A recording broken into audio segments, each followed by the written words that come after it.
Hello दोस्तों, स्वागत है आपका कॉमिक्स टाइम्स में। और आज हम शुरू कर रहे थे कॉमिक्स थारूमा का कहर का दूसरा भाग। पहले भाग में हमने यहाँ तक की कहानी कंप्लीट कर चुके हैं दोस्तों। चलिए शुरू करते हैं बिना समय गंवाए दूसरा भाग। क्यों बे, क्या है तेरे पास? थोड़े रुपए हैं, वह तुम ले सकते हो। और पोटली में क्या है का? कुछ भी नहीं। खटाक, ओह, खोल कर दिखा। राणा ने विवश होकर पोटली खोलनी पड़ी। हाथ में आया माल निकल गया। वाह, सोने के सिक्के! उफ, यह धन बाबू के पास कहाँ से आया? अगले ही पल खटाक, ओह साले, लाखों का माल दबाए बैठा है और बोलता है कुछ नहीं है। हमें मत मारो डाकू जी, हम कुछ नहीं करेंगे। लालू छोड़ उसे उसे माल उठा ले जल्दी। हाँ, आज तो लॉटरी लग गई। फिर वह डाकू वहाँ से रवाना हो गए। टप टप टप। बाबूजी उठिए। ओह, होश में आते ही राणा चीख उठा। ओह, मेरे सिक्के, मेरी दौलत कहाँ गई? उसे तो डाकू ले गए, लेकिन आपके पास वह सिक्के कहाँ से आए बाबूजी? अब तुमसे क्या छुपाना गोपी? वास्तव में वह सिक्के मैं गढ़ी से उठाकर लाया था। वह थारूमां का धन था। ओह, आपने थारूमां का धन चोरी कर लिया और थारूमां ने आपको कुछ नहीं कहा? थारूमां से तो मैं बच निकला था, लेकिन उन डाकुओं ने मुझे यह धन छीन लिया। खैर, अब तो कुछ नहीं हो सकता। तो चलिए बाबूजी, अब यहाँ रुकना बेकार है। उधर डाकू जंगल से गुजर रहे थे। बहुत माल हाथ लगा है आज। हाँ, मज़े मज़े आ गए। अचानक हिन हिन हिन, अरे क्या हुआ? पता नहीं क्यों बिदक रहा है ससुरा। हिन हिन हिन, तभी थारूमा का धन जहाँ से लाए हो वहीं पहुँचा दो। अरे यह औरत कहाँ से आ गई? कौन है यह? मैं थारूमा हूँ। मेरा धन कोई नहीं ले जा सकता। जाओ उसी शहरी बाबू को धन वापस कर दो। बकवास कर रही है साली, गोली मार दूँ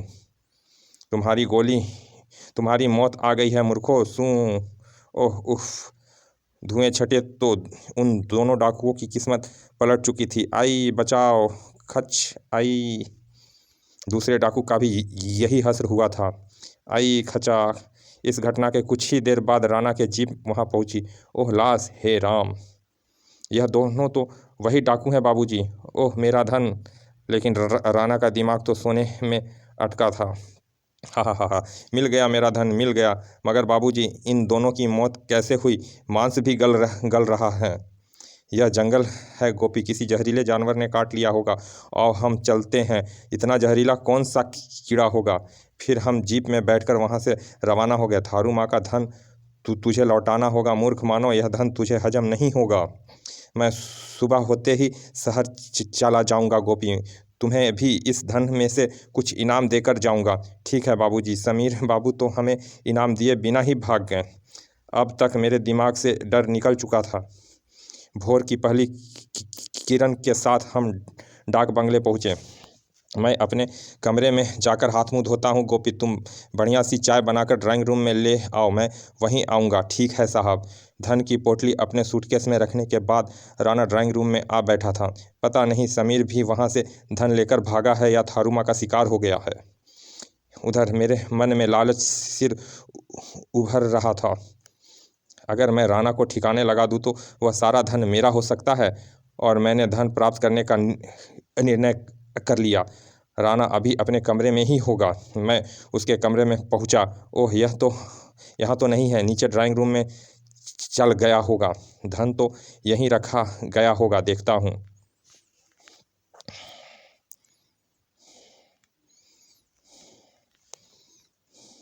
मेरा अनुमान ठीक निकला।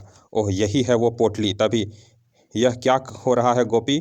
ओह कमीने चोर, मैं तुझे जान से मार डालूंगा। ओह, लेकिन राणा ने मुझे कमज़ोर समझकर गलती की थी। उफ, धड़ाक। ओह,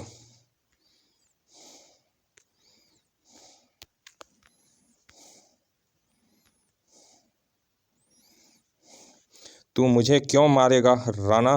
उल्टा मैं ही तुझे ख़त्म कर दूंगा। अगले पल ठाक आई। राणा को समाप्त करके मैंने एक ठहाका लगाया। अब यह धन मेरा है। हा। फिर मैं पोटली लेकर डाक बंगले से निकल भागा। इस स्थान से बहुत दूर निकल जाऊंगा मैं। लेकिन मैं ज़्यादा दूर ना भाग सका। थारूमा ने मुझे यहाँ घेर लिया। उसने मुझे सख्त सज़ा दी है। ओह, गोपी ने शेष घटनाएं भी विकास को सुना दी। फिर बोला, यह वही धन है बाबूजी, मैं तो मर रहा हूँ, आप इसे संभाल लीजिए। मगर गोपी, लेकिन विकास की बात पूरी होने से पहले ही गोपी के प्राण निकल गए। ओह ओह, मर गया। देखना तो चाहिए कि यह धन कैसा है। ओ गॉड, इतना सोना! आंखें चकाचौंध हो गई थी विकास की। तभी सू उफ, डरो मत बाबू का कौन, मैं थारूमा हूँ, यह धन मेरा है। तो ले लो, जाओ इसे। कांप उठा था विकास थारूमा को देखकर। मैं खुद नहीं लेना ले जा सकती, तुम्हें यह धन मेरी गाड़ी में पहुंचाना होगा। याद रहे, इस धन को कहीं और ले जाने का विचार मन में ना लाना, वरना तुम पर थारूमा का कहर टूट पड़ेगा। चेतावनी देकर थारूमा अदृश्य हो गई। कहाँ गई? मालिक, भूषण भूषण निकट आया। पानी ले आया हूँ मालिक। अरे यह क्या? सुनहरे सिक्के देखकर वह चौंक पड़ा था। यह धन इस आदमी के पास था भूषण, मगर अब यह मर चुका है, तो अब इस धन का क्या होगा? यह किसी की अमानत है, मैं इसे इसके स्वामिनी के पास पहुंचाऊंगा। आओ चलते हैं। इतना सारा धन मैंने पहली बार देखा है। फिर जीप की ओर जाते हुए भूषण ने एक भयानक निर्णय लिया। मालिक को मारकर यह धन मैं हथिया लूँगा। और ढाएँ आ, मैं धनवान हो गया हूँ, हा हा हा हा। और वह जंगल में भाग खड़ा हुआ। वह उसी दिशा में चला जा रहा था जिधर से गोपी जंगल में आया था। हा हा हा। जल्दी ही वह पहाड़ी पार करके दूसरी ओर के जंगल में पहुंच गया था। लेकिन वह रास्ता भटक गया और शाम तक उसे जंगल से बाहर निकलने का मार्ग नहीं मिला। उफ, मैं जंगल में भटक गया हूँ। तभी वह वो वह रोशनी, शायद वहाँ कोई मकान है। वह उसी दिशा में दौड़ पड़ा। कुछ ही देर बाद, यह तो कोई प्राचीन गढ़ी लगती है, लेकिन वह प्रकाश कहाँ गायब हो गया? वास्तव में वह थारूमा की गढ़ी पर पहुँच गया था। रात यहीं गुजार लेता हूँ, सुबह को आगे निकल जाऊंगा। भूषण ने गढ़ी में प्रवेश किया। अंदर आंगन में पहुंचकर वह चौंक उठा। अरे यह क्या चमक रहा है? वह तेजी से उस ओर लपका। ओह सोना, दौलत! उसने झुककर सिक्के उठाने चाहे, लेकिन फुस ओह,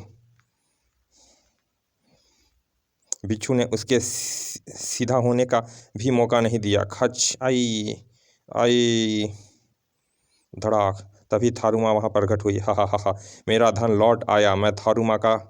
लौट आया है। थारूमा का धन कोई नहीं ले जा सकता, कोई नहीं। उसने बिखरा हुआ धन कलश में एकत्रित किया और कलश उठाए कुएं में समा गई। हा हा हा हा। इस प्रकार थारूमा का धन फिर अपने स्थान पर पहुंच गया था। समाप्त। चलिए दोस्तों, ये कॉमिक्स यहाँ समाप्त होती है। मिलते हैं ऐसे ही अच्छे कॉमिक्स के अच्छे से भाग में। और अभी तक आपने हमारे चैनल को दोस्तों सब्सक्राइब नहीं किया तो प्लीज़ सब्सक्राइब कर दें दोस्तों, ताकि हम आपके लिए ऐसे ही अच्छी अच्छी कॉमिक्स लाते रहें और आप उन्हें एंजॉय करते रहें बिना समय गंवाए।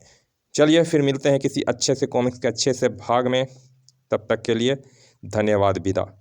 चलिए दोस्तों, मिलते हैं अच्छे से कॉमिक्स में। और अभी तक आपने सब्सक्राइब नहीं किया तो प्लीज़ दोस्तों सब्सक्राइब कर दें। चलिए मिलते हैं, धन्यवाद, विदा।